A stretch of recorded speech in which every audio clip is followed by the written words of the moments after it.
Objectif Terre avec Genève Région Terre Avenir. Le choix 100% local avec GRTA.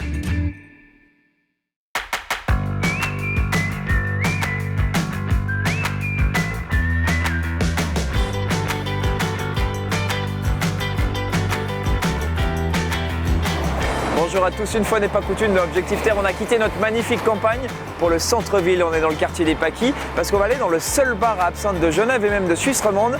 Il a ouvert il y a quelques mois, c'est la Miroiterie, et on va aller déguster quelques absinthes.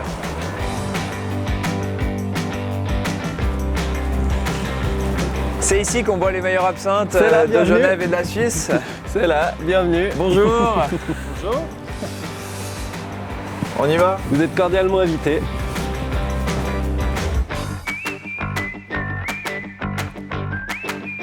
Bonjour Christophe. Bonjour Valentin. Pourquoi avoir décidé de se lancer comme ça dans l'absinthe? À la base, l'absinthe, c'est quelque chose que je connais depuis très longtemps, que j'adore, j'ai toujours adoré. Puis quand j'ai décidé d'ouvrir un bar il y a quelques années, mon beau-frère m'avait fait remarquer qu'il n'y avait pas de bar absinthe à Genève ou même en Suisse romande. Puis ça m'a paru évident que c'était ce qu'il fallait faire. C'est un produit qui est tellement magnifique, j'avais envie de faire découvrir. Mais vous n'étiez pas du tout dans la profession avant, hein. Rien Non. à voir avec l'absinthe, rien à voir même avec les bars. Non, rien du tout. Je travaillais comme administrateur d'école, donc c'est vraiment le grand écart. C'est vraiment une passion qui est venue. Qu'est-ce qui vous passionne dans l'absinthe? Qu'est-ce qu'il y a de beau dans l'absinthe? Tout est beau dans l'absinthe. Son origine, son histoire, son goût, ses nuances, sa diversité, sa beauté, sa couleur, tout est beau. Et là, vous en avez pas mal d'absinthe derrière vous, on les voit. Ouais, donc là, il y a une bonne vingtaine d'absinthes pour l'instant qui viennent toutes de Suisse. Il y en a qui viennent essentiellement du Val de Travers, du canton de Genève et d'autres du Valais. Bon, ça donne soif tout ça, on va déguster. Avec grand plaisir. Allons-y. On va prendre celle-là et celle-là. Alors on va déguster, mais quand même pour bien comprendre ce qu'est l'absinthe, on a un distillateur avec nous. Bonjour Philippe. Bonjour Valentin. Merci de venir depuis Neuchâtel, hein. Vous faites le déplacement, c'est gentil. Avec plaisir. Alors déjà, qu'est-ce que c'est l'absinthe? C'est peut-être une question bête, mais c'est quoi l'absinthe? C'est un produit alisé à base de plusieurs plantes. Chaque distillateur a sa propre recette. On va dire au 19e siècle, on était plus sur entre 6 à 8 plantes. Et puis maintenant, on est plus sur des absinthes un peu plus complexes, entre 8 à 14 plantes, je dirais. Donc c'est des plantes. Comment ça se passe? On fait chauffer Alors il y a une première, on va remplir notre alambic avec de l'alcool pur, de l'eau. Et puis plusieurs kilos de plantes. On va avoir une macération à froid. Après, là aussi, chaque distillateur a sa petite recette. Mais là, moi, je laisse entre 16 à 18 heures macérer à froid. Et le lendemain, donc, je démarre ma distillation. Parfait. Bon, moi, je crois qu'il y a une des deux qu'on va déguster, c'est la vôtre, hein, c'est ça, Christophe. Vous avez choisi deux absinthes. Voilà, ouais. Donc deux absinthes qui sont assez intéressantes. La première, c'est un petit jeune qui est venu cette semaine me présenter ses deux premières absinthes. Donc elles sont vraiment, vraiment magnifiques. Je pense qu'il démarre très fort. Il est sur le canton de Vaud, donc ce qui est assez rare. Par contre, il distille au Val de Travers, parce que bon, faut quand même garder un certain gage de qualité, hein. Alors quand on déguste de l'absinthe, il y a quand même un rituel à respecter. Il y a même plusieurs rituels en fonction qu'on prend avec de l'eau, du sucre, etc. Aujourd'hui, on va tout voir. Voilà, aujourd'hui, on va tout voir. Donc tout d'abord, on va faire tomber quelques gouttes d'eau fraîche dans l'absinthe, ce qui va permettre de l'ouvrir, d'ouvrir ses saveurs. Et on appelle ça étonner l'absinthe. Et c'est à ce moment-là que vous allez peut-être pouvoir voir la fée danser. Donc il y a le trouble qui va se créer en jolies volutes et qui vont tournoyer tout autour du verre. Ça fait partie vraiment de la légende de l'absinthe, ça. Ça fait partie de la légende, ça fait partie de l'histoire de l'absinthe, ouais. Et ensuite, on va mettre un filet un peu plus fort pour battre l'absinthe. Bon, on va goûter. Santé, hein. Santé. Santé. Ah, c'est bon. Elle a une super rondeur. Son petit secret, on va dire, à Michael Geiser, c'est de mettre du cumin des prés.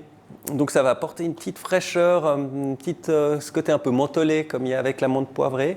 Ouais. Très bien. Elle est très bonne. Il y a quand même pas mal de fantasmes, hein, qui entourent l'absinthe. On dit que ça rend fou, par exemple. C'est vrai, ça rend fou, Christophe, l'absinthe? Vous êtes fou?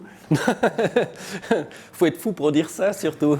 Non, ça rend pas du tout fou. C'est une idée qui a été véhiculée depuis l'interdiction. Mais en tout cas, ça rend pas plus fou que n'importe quel autre alcool. Il y a quand même une prohibition avec l'absinthe. Oui. Il faut savoir que quand même l'absinthe représentait 90% des apéritifs bu en France. Donc vous imaginez bien qu'il y a des opposants qui ont dû se creuser la cervelle pour trouver des arguments pour pouvoir faire interdire l'absinthe. Comme Christophe le dit, en fait, il y avait une pression aussi du lobby vigneron à la fin du 19e siècle. On sait qu'il y a eu le phylloxéra, le mildiou pendant plusieurs années, enfin plusieurs décennies même. Et puis on n'avait pas le choix d'alcool qu'on a actuellement, mais l'absinthe était déjà là. Et puis c'était aussi l'alcool le meilleur marché. Donc je pense, comme il l'a dit, ce n'est pas un alcool qui rend plus fou qu'un autre, simplement que les gens en ont abusé un petit peu, certainement. Bon, on va passer à la deuxième absinthe, c'est la vôtre, hein, Philippe. Oui, tout à fait. Esmeralda, déjà le nom. Tout d'abord, en fait, c'est une absinthe verte. Et puis, c'était une des dernières créations à mon père avant que je reprenne la distillerie. Et puis, du moment qu'elle est verte, il fallait trouver un lien entre l'émeraude, Esmeralda et puis voilà, cette fameuse couleur verte. Donc là, c'est toujours une distillation qu'on fait. Et puis après distillation, je vais enlever quelques litres où je vais ajouter d'autres plantes, 5 en l'occurrence, pour créer ma couleur. Donc ça donne des notes un peu plus herbacées. Les absinthes vertes sont quand même un peu plus fortes. On pourrait faire justement ce fameux rituel avec la cuillère et le sucre pour adoucir un petit peu. Allons-y.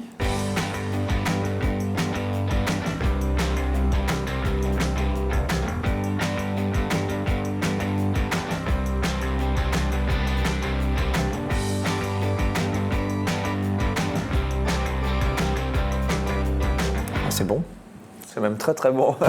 C'est vrai, on sent le sucre, ce côté suave qui vient adoucir. Alors on va perdre peut-être quelques arômes, mais au bénéfice d'une douceur qui est vraiment très agréable aussi. Bon, on va terminer comme cette émission avec une première mondiale, Philippe. Ça n'existe pas ailleurs, c'est vous qui sortez le mousseux à l'absinthe. Voilà, exactement. En fait, je cherche une alternative à l'absinthe. Il y a quand même des gens qui sont un peu moins fans de l'absinthe ou du goût anisé. C'est pas une généralité, mais souvent c'était quand même les dames qui sont un peu moins fans de ce côté anisé. Je me dis il fallait que je trouve une alternative. Et j'ai rencontré quelqu'un l'année passée qui élabore justement des sirops avec ou sans alcool, qui sont ensuite au moment du dégorgement du vin mousseux injectés à l'intérieur. Donc ça donne un produit assez sympathique. Et pour la petite histoire, en fait dans les années 20, Hemingway était parti à Cuba.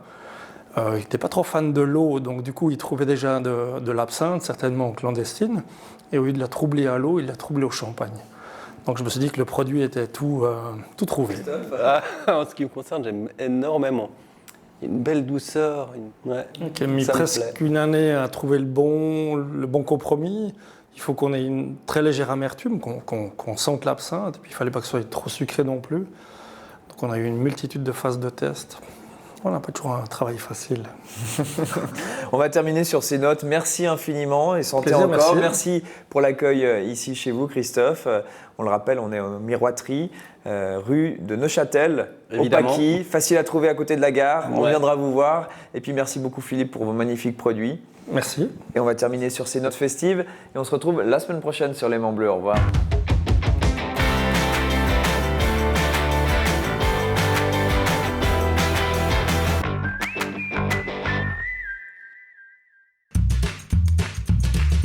Objectif Terre avec Genève Région Terre Avenir. Le choix 100% local avec GRTA.